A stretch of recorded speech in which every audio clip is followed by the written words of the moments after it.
여러분, 여자 탤런트 중에 남보라라 하는 친구가 있습니다. 제가 이 친구를 기억하는 이유는 뭐냐면, 이 친구가 형제가 많기로 되게 유명합니다. 형제가 무려 13명이나 되거든요.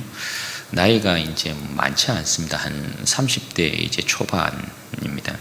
그런데 형제가 무려 13명이나 돼요. 아버지, 어머니가 굉장히 자녀들을 많이 낳으셨어요. 다큐 프로에도 그 가족이 한번 소개된 적이 있고, 그 이후에 그 가족이 이제 다큐에서 한번 소개되고 난 이후에 이 남보라라 하는 친구가 그 집안의 장녀이거든요. 그 집안의 장녀인데 그 이후에 탤런트로 데뷔를 하게 되었어요. 그래서 이 친구가 탤런트 생활을 하면서 이렇게 저렇게 좀 경제적으로 집에 많은 보탬이 되었죠. 그래서 그 친구가 이제 고백하는 것을 보면, 그 친구의 이제 탤런트 활동을 통하여서 밑에 있는 거의 자기 동생들을 자기가 다 뒷바라지 이렇게 한 것을 인터뷰를 통해서 밝혔던 것을 제가 이렇게 봤는데요. 여러분, 형제들 이렇게 많이 낳고 그 중에 그 모습을 보면 하나만 잘 때워도 형제들을 돌보고 형제들을 부양하는 데는 충분하다라는 것을 우리가 보게 되죠. 오늘 우리가 읽은 본문의 말씀, 유다에 대한 내용이 그런 내용이라고 할 수 있습니다. 오늘 야곱이 12아들 중에 네 번째 아들인 유다를 축복하고 있는 내용인데요. 이 유다에 대한 축복의 내용은 어떤 내용으로 야곱이 축복하고 있는지 그 내용을 한번 살펴보고 은혜를 나누도록 하겠습니다. 여러분, 유다에 대한 예언은 크게 두 부분으로 나눌 수 있습니다. 첫 번째는 8절과 9절까지의 내용인데, 형제들의 찬송인 유다의 우월함을 이야기하고 있는 내용이고요. 두 번째 부분은 10절에서부터 12절까지인데 왕으로서의 유다 지파에 대한 내용을 이야기하고 있습니다. 먼저 형제들의 찬송인 유다의 우월함에 대한 내용인데요. 8절과 9절 말씀 보시죠. 유다야, 너는 내 형제의 찬송이 될지라. 내 손이 내 원수의 목을 잡을 것이요 내 아버지의 아들들이 내 앞에 절하리로다. 유다는 사자 새끼로다. 내 아들들아, 너는 움킨 것을 짚고 올라갔도다. 그가 엎드리고 온 구름이 수사자 같고 암사자 같으니 누가 그것을 범할 수 있으랴. 여러분, 지금 야곱이 자기 안에 계신 하나님의 영을 따라서, 성령을 따라서 그가 어떻게 유다에 대해서 예언을 하고 있습니까? 유다가 가진 이름처럼 유다는 그 형제들의 찬송이 될 것이다, 그렇게 이야기하고 있습니다. 어떤 의미로 여러분 그렇습니까? 원수의 목을 잡을 것이기 때문이다, 그렇게 이야기합니다. 원수의 목을 잡는다라는 것은 전쟁에서의 승리를 이야기하는 것이죠. 전쟁에서 승리한 자만이 원수의 목을 이렇게 잡고 발로 또 목을 짓누르고 하는 그런 장면이 구약에서 등장하는 것을 볼 수 있습니다. 그러니까 유다는 전쟁에 있어서 능한 그런 이제 족속이 될 것이라는 것을 보게 되죠. 그러므로 전쟁에서 모든 원수들을 물리치는 유다의 모습, 그것으로 인하여서 형제들은 보호 안 받고 그것으로 인하여서 형제들은 유다에게 절할 것이다, 그렇게 말씀을 하고 있습니다. 여러분, 실제로 이전까지 이제 유다 모습을 보아도 그런 모습 아니겠어요? 유다가 형제들 가운데 어떻게 우월했는가, 어떻게 탁월했는가. 여러분, 야곱의 12아들이 하나로 연합된 그 결정적인, 여러분, 그 부분에 있어서 역할을 감당한 사람이 누굽니까? 그 사람은 바로 유다라는 것을 우리가 알 수 있죠. 장자였던 르우벤의 활약 때문에 12아들이 화해하고 하나가 된 것이 아니었습니다. 우리가 이전에 쭉 살펴보았다시피 그 형제들과 요셉이 만났을 때, 그리고 야곱과 요셉의 이 화해가, 만남이 이루어질 때 그때 결정적인 역할을 한 사람은 르우벤이 아니었고 유다였던 것이죠. 유다가 자신의 생명을 담보하여서 절대 내어놓지 아니하려고 했던 야곱이 절대 내어놓지 아니하려고 했던 베냐민을 설득해서 곡식을 얻는 부분에 있어서 베냐민을 데리고 그가 애굽으로 갔던 그러한 내용을 우리가 볼 수 있고, 또 애굽으로 베냐민을 데리고 갔을 때 요셉이 언잔 시험을 했지 않습니까? 그때에 베냐민 곡식 자루에서 언잔이 발견되어서 베냐민이 종이 될 뻔한 그러한 내용이 있었죠. 그럼에도 그때에 유다가 자신이 나서서 이 베냐민은 아버지의 생명과 연결이 되어 있으니까 이 아들은 절대 여기에 남겨두면 안 된다. 아버지의 생명을 잃게 된다. 그러므로 자기가 대신 종이 되겠다, 그렇게 고백을 했죠. 그래서 자신의 생명을 온전히 내어 던지는 그런 모습을 유다가 보였어요. 그것 때문에 여러분 결국은 요셉이 자신의 정체를 드러내고 자신이 요셉인 것을 밝히고 거기에서 모든 형제들이 하나됨을 이루는 그런 모습을 우리가 보았지 않습니까? 그러니까 이 유다를 통하여서 야곱의 모든 형제들이 하나됨을 온전히 이루게 되고, 또 이 유다를 통하여서 결국은 아버지 야곱과 요셉이 재회를 하게 되는 그런 이제 모습을 우리가 살펴보았죠. 여러분, 이런 이제 부분을 보면 유다가 그 형제들 가운데 얼마만큼 탁월하고 우월한 위치에 있었는가. 르우벤의 말을 야곱이 듣지 아니하고 유다의 말을 듣고 그와 같이 했다라는 것, 결정했다라는 것, 베냐민을 내어놓았다라는 것, 유다를 통하여서 형제가 하나 되었다라는 것, 이런 부분들이 유다의 탁월함과 우월함을 나타내는 그런 모습이라고 할 수 있습니다. 그리고 이후에 유다 지파는 여러분 어떻게 그 탁월함과 우월함을 또 보입니까? 유다 지파는 항상 전쟁에 있어서 선봉입니다. 선봉. 가나안 전쟁 때도 보면 항상 선봉에 섰던 지파가 유다 지파예요. 유다 지파를 선봉으로 세워서 가나안 전쟁이 항상 이루어졌던 것을 볼 수 있고, 또 유다 지파가 성막을 중심으로 해서 진을 치면 어디에 여러분 진을 칩니까? 동쪽에 진을 치게 되고, 그 성막이 움직이게 될 때도 가장 먼저 지파 중에 행진했던 지파가 유다 지파입니다. 이것은 이제 유다 지파가 동쪽에 자리를 잡고 있다는 건 우월함뿐만 아니라 뒤에 이제 보겠지만 왕지파로서의 또 역할이기 때문에 그렇기도 합니다. 여하튼 그런 모습들 전체가 유다가 얼마만큼 형제들 중에서 탁월하고 그가 우월하냐, 거기에 대한 부분을 이제 이야기를 하고 있는 거예요. 따라서 여러분 유다의 헌신과 희생, 그 용기에 대한 부분을 짐승 중에 어떤 짐승으로 여러분 표현하고 있어요? 사자 새끼다, 그렇게 표현하죠.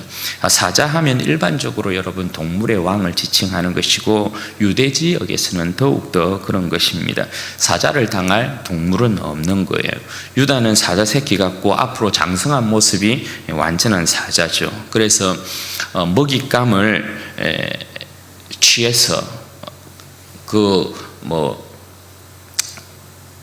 자기가 머무는 곳으로 이렇게 딱 가지고 와서 움켜쥐고 있으면, 그리고 엎드리고 있으면, 웅크리고 있으면 그 누구도 여러분 그 먹잇감을 빼앗지 못한다라는 거예요. 그래서 여기에 모습에서 여러분 이야기하는 게 9절에서 유다는 사자 새끼로다.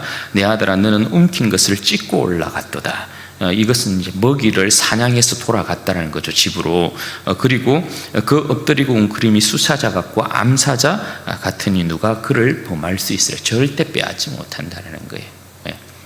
유다의 용맹을 그 누구도 이길 수 없다, 그렇게 이야기를 하고 있는 거죠.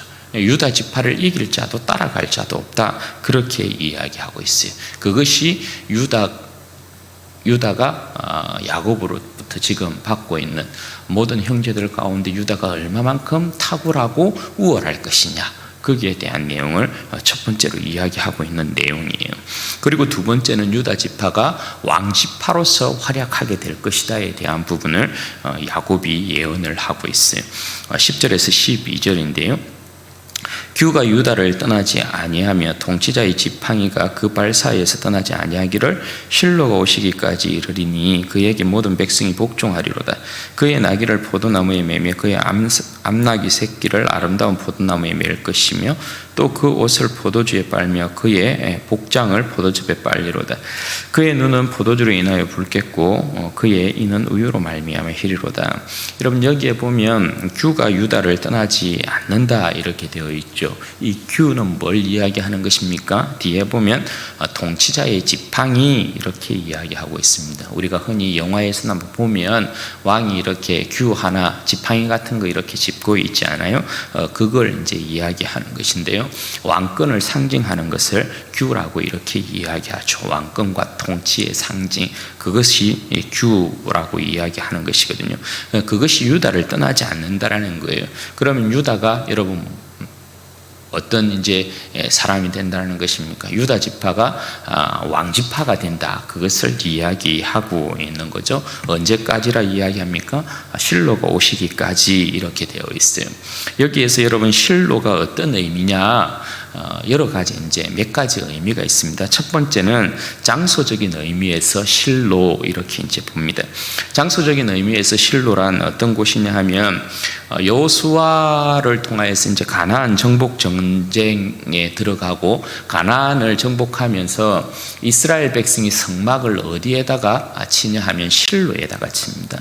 그러니까 실로는 다윗이 출현하기 전까지 하나님의 성막이 머물렀던 아주 중요한 장소적인 위치에 있어서 이 실로가 굉장히 중요한 의미를 가졌던 것을 보게 되죠. 그래서 실로는 바로 다윗이 출현하기 전까지의 장소, 그 장소를 의미한다. 그렇게 이제 보는 관점이 하나 있고요. 또 하나는 이 실로라는 이 번역은 그것의 주인이 올 때까지 이런 이제 의미로도 해석이 돼요. 그러니까 그것의 주인인 그가 올 때까지, 이 표현은 뭐냐면 규의 주인, 통치자의 지팡이의 그 주인이 올 때까지 이러한 이제 의미로도 해석이 가능하다라는 것입니다. 이것은 이제 실로라는 히브리어 이 의미를 분해하면 이렇게도 이제 해석이 가능하다라는 것입니다. 이것도 여러분 무엇과 맞추어져 있냐면 결국은 규의 주인인 그가 올 때까지, 이 표현은 우리가 역사에서 보면 일단 다윗의 출현을 가장 상징적으로 이야기한다라고 할 수 있죠. 왜냐하면 다윗을 통한 하나님의 가나안 땅의 역사가 실질적으로 다윗을 통하여서 이루어지는 부분을 역사에서 이야기하고 있기 때문에 그래요. 그러니까 이 두 번째 의미, 그것의 주인인 그가 올 때까지, 이것이 이제 실로를 이야기한다. 그런 또 의미가 하나 있고요. 세 번째로는 통치자라는 의미가 있어요. 이 실로가 그러니까 이건 역시도 여러분 다윗과 메시아를 연결시키는 그런 이제 내용이고, 또 한 가지 마지막으로는 뭐냐면 찬사가 그에게 돌려지기까지 이란 의미도 있어요. 그러니까 사실 이 네 가지 의미가 거의 다 대동소이한데요. 대동소이한데 이 부분은 모두 무엇과 연결되어 있냐면 다윗 왕조의 출현과 연결되어 있는 그런 내용이라고 할 수 있습니다. 결국은 여러분 유다로부터, 우리가 뒤에 역사를 보면 어떻게 펼쳐집니까? 유다로부터 다윗 왕조가 출현하거든요. 다윗 왕조가 세워져서 다윗 왕국이 이루어진단 말입니다. 그래서 열왕의 역사가 이루어지는 것을 보죠. 하나님께서 열왕들을 세워서 그 역사를 이루시는 것을 보게 되죠. 그래서 다윗 왕조를 통하여서 어디까지 이루게 돼요? 완전한 하나님 나라의 왕, 메시아, 실로라고 할 수 있는 그리스도에게까지 이어지는 것을 우리가 보게 되죠. 다윗 왕 앞에서 모든 이방인들이 다 무릎을 꿇잖아요. 그죠? 그래서 구약에 있어서 가나안 땅에서 세운 하나님의 나라가 다윗 왕을 통하여서 모든 이방이 무릎 꿇게 만들므로 말미암아 그 땅에 하나님의 나라가 이루어지는 것을 볼 수 있고, 다윗의 후손인 그리스도께서 이 땅 가운데 오셔서 죄와 사망의 권세를 완전히 정복함으로 무릎을 꿇게 만드는 것을 우리가 보게 되죠. 그러니까 이 유다를 통하여서 결국은 다윗 왕조와 그리스도가 이어짐으로 말미암아서 유다가 영원한 왕지파가 된다라는 것을 우리가 볼 수 있는 것이죠. 이것이 이제 야곱이 유다 지파가 어떻게 왕지파로서의 역할을 감당할 것이냐에 대한 부분을 두고 그렇게 예언을 하고 있는 부분이에요. 그리고 이 유다 지파는 왕지파이기 때문에 왕지파로서 그 나라의 모습이, 그 지파의 모습이 여러분 어떻다라고 이야기해요? 굉장히 부요하다, 풍요롭다, 이것을 이제 이야기를 하고 있어요. 11절과 12절의 내용이 그것이죠. 나귀를 포도나무에 맨다, 암나귀 새끼를 아름다운 포도나무에 맨다, 옷을 포도주에 빤다, 복장을 포도즙에 빤다, 그리고 눈은 포도주로 인하여 붉고 그의 이는 우유로 말미암아 희다. 이 표현들이 전부 다 뭐냐 하면 그 나라의 부요함과 그 나라의 풍요로움을 전부 상징적으로 이야기하는 내용들이란 말이죠. 성경에서 여러분 포도나무, 포도주, 이건 뭡니까? 상징적으로 풍요로움을 이야기하는 대표적인 과일, 그리고 과일나무를 이야기하는 거죠. 그런데 여러분 이 풍요로움이 얼마나 넘쳤으면 어떻게 해요? 짐승을 포도나무에 맨다, 이렇게 되어 있어요. 짐승도 여러분 포도나무에 맨다라는 것은 짐승도 포도를 먹는다라는 것이거든요. 그러니까 그 나라가 얼마나 풍요로운 나라냐. 그런데 이 짐승이 여러분 어떤 짐승이에요? 나귀예요. 나귀. 나귀는 여러분 어떤 짐승이에요? 구약에 있어서 나귀는 귀한 짐승이에요. 왜냐하면 왕들, 귀족이 타는 짐승이기 때문에 그런 거죠. 그러니까 나귀를 타는 지파, 곧 존귀한 자들로 가득한 지파가 바로 유다 지파다, 그렇게 이야기를 하고 있는 거죠. 그리고 그 풍요로움의 또 다른 여러분 표현이 뭡니까? 옷과 복장을 포도즙에 빤다, 이렇게 이야기하는 거예요. 물에 빨 필요도 없어.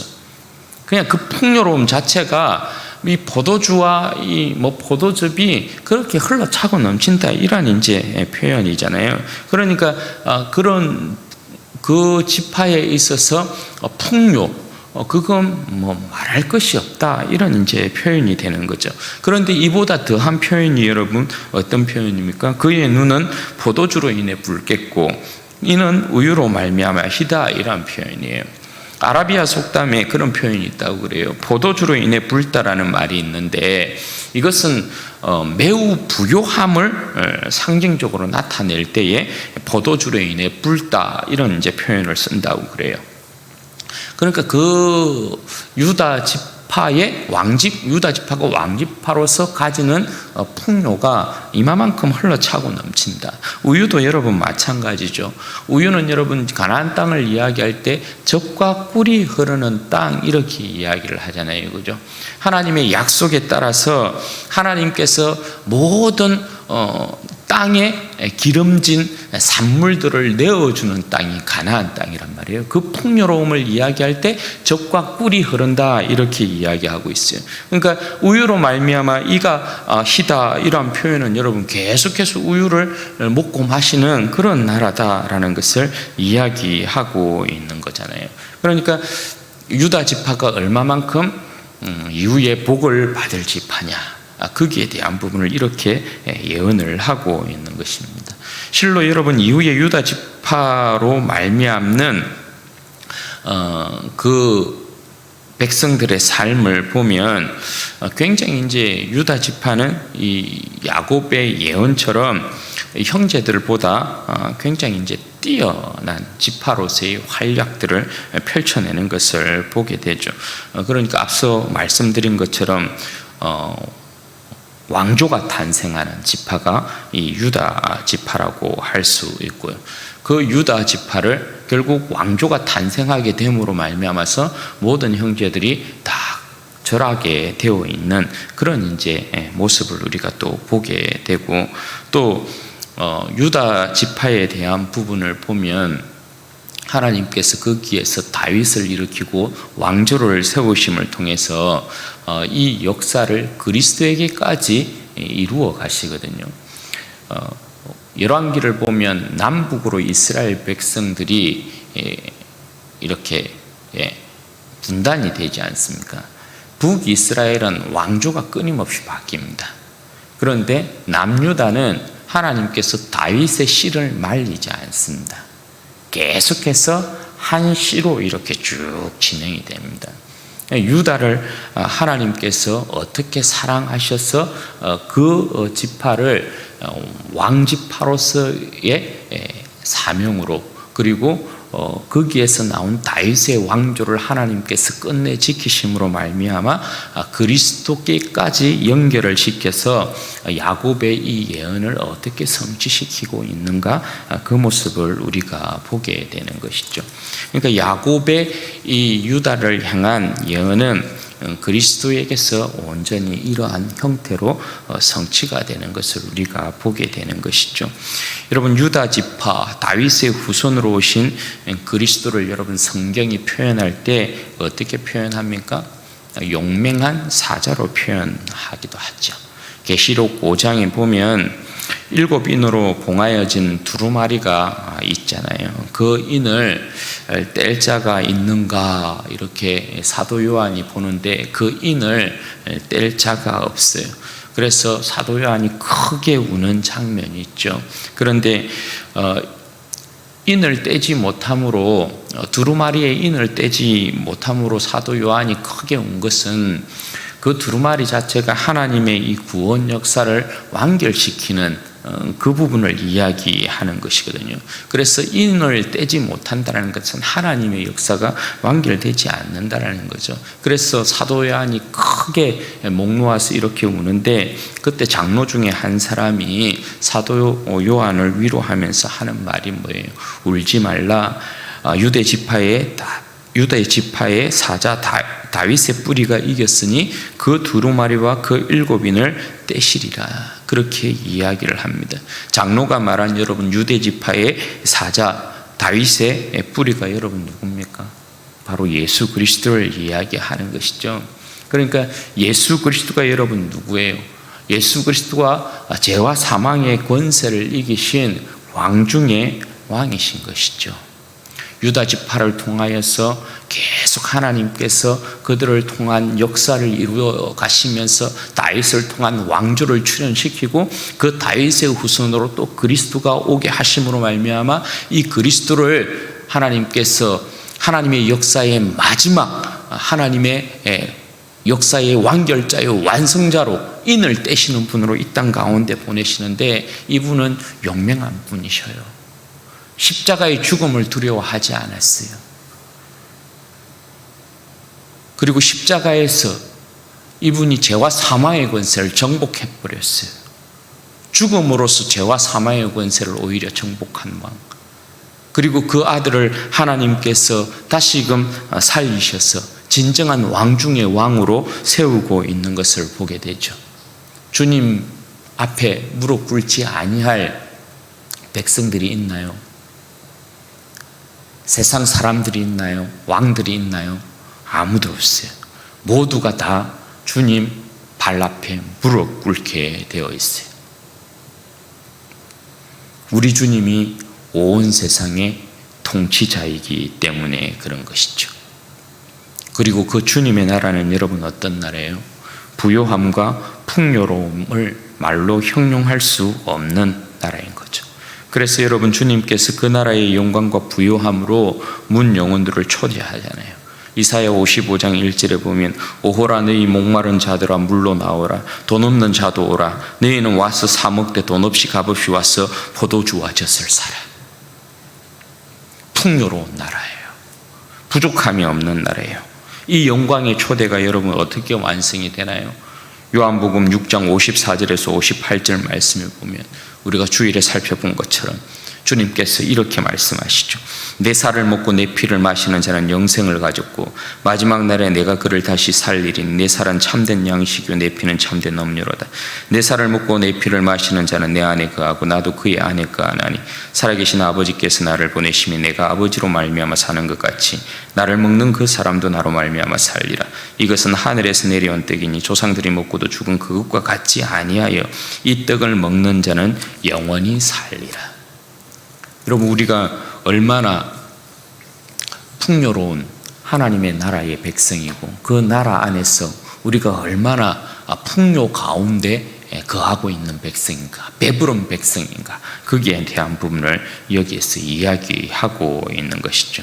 여러분, 우리가 유다 지파의 다윗의 사자, 우리 주 예수 그리스도의 백성들입니다. 이건 여러분 무엇을 이야기하는 것일까요? 유대 지파 다윗의 사자 우리 주 예수 그리스도께서 이 세상과 마귀를 이겼습니다. 그럼 여러분, 이게 뭘 이야기하는 거예요? 주의 백성인 우리도 어떤 사람이에요? 이 세상과 마귀를 능히 이길 수 있는 백성들이라는 거죠. 이 세상과 마귀가 반드시 우리의 발 앞에 무릎 꿇게 되는 날이 오게 될 것이다. 그때 우리는 어떻게 할 것이에요? 우리 주께서 왕 중의 왕이시니까 우리 발 앞에 이 세상과 마귀가 무릎 꿇을 때 우리는 그때 우리 주 예수 그리스도와 더불어 왕노로 타게 될 것이다. 그것이 성경이 우리에게 약속하는 바이지 않습니까? 우리는 세상을 이길 힘이 없어요. 우리는 마귀를 이길 힘이 없어요. 그러나 유대지파 다윗의 사자인 용맹하신 우리 주 예수 그리스도께서 이 땅 가운데 오셔서 죄와 사망의 권세를 정복하셨단 말입니다. 세상을 이기셨단 말입니다. 마귀를 이기셨단 말입니다. 그리고 우리를 그의 백성 삼았어요. 그래서 우리에게도 동일하게 이 세상과 마귀를 이기는 넉넉한 믿음의 백성으로 우리를 세워놓으시고 우리 발 아래 이 세상과 마귀가 무릎 꿇게 되는 그날이 오게 될 것이다 말씀하면서 우리가 그때 예수 그리스도와 함께 왕노릇하게 되어지는 영광이 주어질 것이다, 그렇게 성경은 말씀하고 있어요. 우리가 여러분 세상을 이긴 자들입니다. 요한일서 5장 4절과 5절 말씀에 보면 이렇게 이야기해요. 무릇 하나님께로부터 난 자마다 세상을 이기느니라. 무릇 하나님께로부터 난 자들마다 세상을 이기느니라. 세상을 이기는 승리는 이것이니 뭐라고요? 우리의 믿음이니라. 우리의 믿음이 어떤 믿음입니까? 예수께서 하나님의 아들이심을 믿는 자가 아니면 세상을 이길 자가 누구냐? 우리의 믿음은 그거죠. 우리의 믿음은 예수 그리스도께서 하나님의 아들이신 것을 믿는 것입니다. 하나님께서 우리의 왕 중의 왕으로 그 아들을 이 땅 가운데 보내셨다는 것을 우리는 믿습니다. 이 믿음을 가진 자마다 세상을 이긴 자들이라 이야기합니다. 우리는 세상을 이긴 자들입니다. 우리는 이미 세상을 이긴 자들이고 세상과의 싸움에서 우리는 반드시 이기게 될 것입니다. 왜요? 우리 안에 유대지파 다윗의 사자 용맹하신 우리 주 예수 그리스도가 우리와 함께하기 때문입니다. 그러므로 우리는 세상을 이기는 자인 것입니다. 그리고 우리는 우리 주 예수 그리스도와 함께 왕노릇하게 될 것입니다. 그 나라가 온전히 임하게 되어지면 우리는 정말 예수 그리스도와 함께 그 영광의 절정에서 왕노릇하게 될 것입니다. 지금 우리가 이 세상에서 이 모양 저 모양 싸울 때에 때로는 여러분 상처받기도 하고 때로는 여러분 상흔을 입기도 하고 이 모양 저 모양 여러분 우리가 이 세상으로부터 완전히 지는 백성은 아니지만 때로는 기습을 받을 때도 있고 이 모양 저 모양 여러분 우리가 위기에 처할 때도 있고 아픔을 경험할 때도 있고 그렇잖아요. 그런데 그 모든 아픔과 우리의 상처를 이겨내고 우리 주 예수 그리스도의 온전한 나라가 임하게 되어지면 세상은 전부 우리 발 아래에 있게 됩니다. 우리는 그리스도와 함께 그 영광의 절정에서 왕노릇하는 그런 복된 역사를 여러분 맞이하게 될 거예요. 그러므로 여러분, 우리의 입술엔 승리의 선포가 있어야 돼요. 우리의 입술엔 여러분 승리의 찬양이 있어야 되는 것입니다. 이미 주님께서 말씀하셨어요.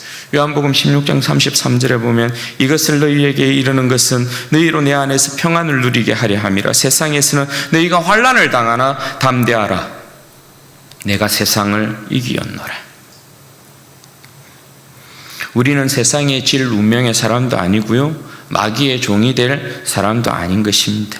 우리에겐 이미 주님의 승리가 있습니다. 주어진 주님의 승리를 여러분 빼앗기시면 아니 되죠. 그죠? 예수 그리스도의 이름으로 여러분 담대해야 되고요, 예수 그리스도의 이름으로 여러분 강해지셔야 하고요, 예수 그리스도의 이름으로 여러분 용맹하셔야 돼요. 베드로 사도가 여러분 뭐라고 이야기합니까? 마귀를 대적하라. 그러면 어떻게 한다고요? 마귀를 대적하면 마귀가 달아나게 되는 것입니다. 마귀는 우리를 못 이겨요. 마귀가 우리를 이길 때는 유일하게 여러분 어떤 때요? 예수 그리스도와 우리가 동행하지 않을 때잖아요. 그런데 예수 그리스도와 동행하는 우리를 마귀가 여러분 어떻게 이겨요? 이미 예수님께서 십자가에서 승리하셨는데. 그러므로 예수 그리스도의 이름으로 우리는 여러분 담대해야 되고 강해야 되고 힘 있어야 되고요, 예수 그리스도의 이름으로 여러분 승리해야 되는 것입니다. 날마다 여러분의 삶 가운데 나에게 이김을 주시는 예수 그리스도의 이름을 선포하십시오. 마귀의 어떤 유혹이 있으면, 마귀가 싸움을 걸어오면 예수 그리스도의 이름으로 여러분 담대히 맞서십시오. 그리고 승리를 선포하면서 짓밟아야 되는 것입니다.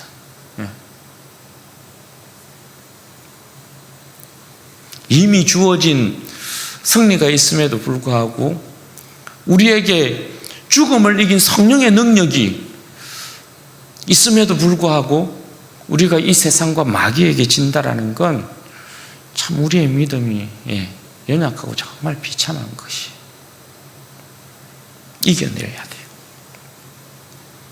그리고 여러분, 그 주님의 나라는 부요함과 풍요로움이 넘치는 나라 아니에요. 그죠? 우리는 이미 예수 그리스도의 살과 피를 먹고 마시는, 참된 양식, 참된 음료를 먹고 마시는 주의 백성들이에요. 이 신령한 은혜와 영적인 복은 그 누구나 누리지 못하는 것이죠. 물론 우리의 모든 관심은 세상의 육적인 복에 대한 관심 많겠지만, 그래서 항상 이런 말씀하면 신령한 복보다는 좀 육적인 복도 좀 받았으면 좋겠다, 이 땅의 좀 복도 좀 받았으면 좋겠다, 그게 우리의 욕심이죠. 그러나 여러분, 그러한 것도 없는 게 아니죠. 그죠? 왜냐하면 사도 바울이 그렇게 이야기를 하잖아요. 우리가 주님의 영광을 위하여서 우리의 삶을 드리고 우리의 물질 드리면, 그렇게 드릴 때, 그렇게 연보할 때, 헌금할 때, 사도 바울이 여러분 빌립보 성도들을 향하여서 축복할 때 그리스도 예수 안에서 그 영광 가운데 너희의 쓸 것을 채우시리라, 그렇게 약속하잖아요. 그렇죠? 우리의 삶이 단지 우리의 어떤 욕심, 이 세상에서 그냥 나 혼자만 잘 먹고 잘 살겠다, 이런 목표를 가지지 아니하고 정말 주님의 영광을 위해서 내 삶을 온전히 드릴 때 주님께서 내 삶으로 하여금 배부르게 하는, 주님의 영광을 지극히 크게 드러내는 물질적인 복도 우리 가운데 충만히 채우신다. 그게 예수 그리스도 안에서 그 영광 가운데 너희의 쓸 것을 채우시리라, 그 약속 아니겠어요? 그러므로 부족하면 구해야 되죠. 하나님, 저 이러한 부분에 있어서 더 하나님의 영광 위하여서 쓰임받고 싶습니다. 부요한 하나님의 나라, 이 세상 모든 것들이 하나님께서 지으시고 하나님께서 주인이신, 나의 왕 중에 왕이신 주님께서 주인이신 이 세상의 모든 것 아닙니까? 하나님 이것도 주시고 저것도 주시고 필요하면 구해야지. 예. 그래서 체험받아서, 넉넉하게 체험받아서 여러분 어떻게 해야 돼요? 그것으로 주님의 나라와 영광을 위해서 나아가야 되죠. 아무것도 구하지 않고 있으면 못 받는 것이죠. 그러나 하나님께서 구하면 주실 것이라고 약속하셨고, 예수 그리스도를 우리에게 내어주신 하나님께서 무엇이 아깝다고 우리에게 주시지 않겠어요? 그죠? 주님의 나라는 부요한 나라입니다. 예? 주님의 나라는 부요한 나라예요. 풍요로운 나라예요. 부족함이 없어요. 그리스도인은 부족함이 없는 거예요. 먹지 않아도, 가지지 않아도 배부르다고 선포하고 있는 이 백성들, 세상이 감당할 수 있는 백성들이 아니죠. 그죠? 우리는 먹지 않아도, 가지지 않아도 이미 배부르고 이미 모든 것을 가진 자라고 이야기하지 않습니까? 그것이 복음이 주는 부요함이지 않습니까? 그 영광을 누려야 되죠. 그리고 여러분, 이 하나님의 나라의 부요함이 결국은 종말에 있어서 이 부요함이 우리 가운데 여러분 어떻게 나타나게 될까요? 계시록 22장을 보면 그런 이제 표현이 있죠. 하나님과 어린 양의 보좌로부터 이 생명의 강이 흐르잖아요. 그죠? 그 강이 흘러가는데 에덴 동산과는 달리, 에덴 동산은 동산 중앙에 생명나무가 하나이고요. 예수 그리스도로 말미암아 완성되는 그 하나님의 나라는요, 생명의 강이 흐르고 그 좌우에 생명의 나무가 있습니다. 그리고 이 나무들이 어떻게 돼요? 달마다 12가지 열매를 맺어요. 달마다. 그리고 그 잎사귀는 만국을 치료하는 데 쓰인다라고 이야기하고 있잖아요. 그렇게 여러분, 주님의 나라는 부요한 나라. 우리에게 주어질 그 영광과 풍요로움이라는 건, 예수 그리스도로 말미암아 누리게 될 그 풍요로움이라는 건 이 세상에서의 그 어떤 결핍도 느끼지 못하는 그런 나라예요. 우리가 보장받고 있는 나라가 그와 같은 나라다라는 것, 그것을 여러분 우리가 기억해야 하는 것입니다. 사랑하는 여러분, 예수 그리스도 안에서, 만왕의 왕이신 예수 그리스도 안에서 강하고 용기 있는 그러한 용맹한 주님의 백성들 되시기를 바랍니다. 우리가 그 강하신 만왕의 왕이신 주의 백성들이고, 또 그 풍요롭고 부요한 나라의 상속자들입니다.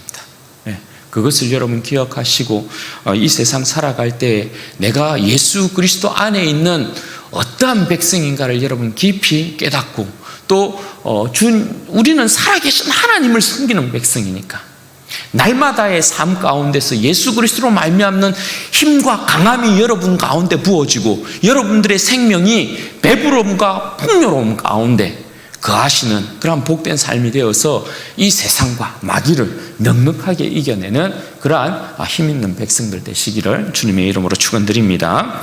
같이 여러분 기도하십시다. 이 시간에 기도할 때 그렇게 기도하십시다. 주님, 왕중의 왕이신, 만왕의 왕이신, 죄와 사망의 권세를 이기신 예수 그리스도가 나의 구주이신 줄 믿습니다. 내 구주 예수 그리스도께서 이 영혼을 붙드시고 이 영혼과 함께하는 줄 믿습니다. 내가 주님을 힘입어서 하나님 강하게 하시옵소서, 하나님 힘있게 하시옵소서, 용기 있게 하시옵소서, 용맹을 바라는 인생 되게 해주십시오. 그래서 이 세상과 마귀를 넉넉히 이기는 믿음의 온전한 백성 될 수 있도록 도와주시기를 원합니다. 내 삶에 예수 그리스도와 함께하는 승리를 선포하는 인생이 될 수 있도록 복을 허락하여 주십시오. 그리고 내 삶이 예수 그리스도 안에서 체험받는 삶이 되게 해주십시오.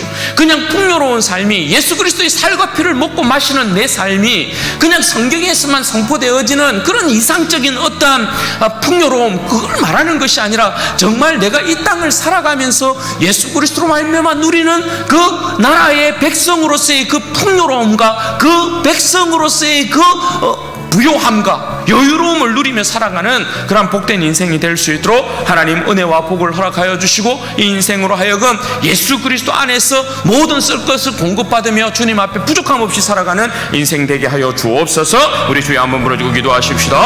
주여, 영광이 아버지 하나님, 복 되신 아버지 하나님, 참 감사합니다.